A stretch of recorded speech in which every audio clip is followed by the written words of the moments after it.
Hello mga kabida. Magandang araw po sa inyong lahat. Meron pa lang nagtanong sa akin sa ang damay na paano daw gamitin. Yan mga kabida, yung handamay.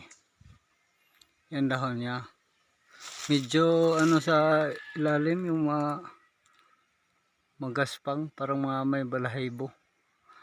Ang handamay mga kabida, gamitin nyo. Yung dahon niya huwag niyong parisin kahit 3, 5, 7, siyam. Pero karamihan sa ginagamit ko 3 piraso lang. Hindi na ako gumagamit ng 7. Paspas nyo lang pababa kung halimbawa may mga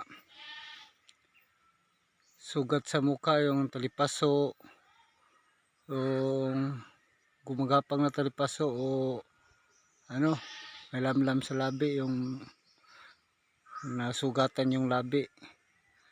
Paspas nyo lang kabida pababa. Tapos kung gusto nyo may bulong kasi yan mag-comment lang kayo sa baba at sasagutin ko yung mga katanungan nyo. At ituturo ko sa inyo kung paano i-bulong. At bago ka pa lang sa akin channel mga kabida, paki-subscribe naman at paki-like dahil nakakatulong yan sa akin. Ang dami kabida. Ayan, malapad yung dahon. Yung dati, yung puno, maliliit yung dahon. Kasi ito mataba to malapad yung dahon niya, mataba.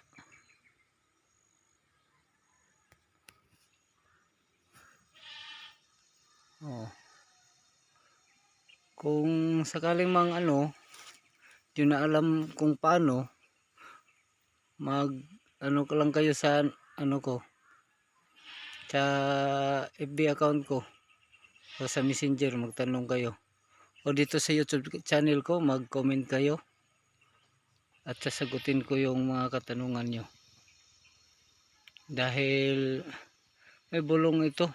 Sige, magpaspas ka lang ng paspas pababa, wala kang ginagamit na walang bisa rin yan. Kailangan talaga may bulong mga kabida. At salamat naman sa panonood ng aking channel.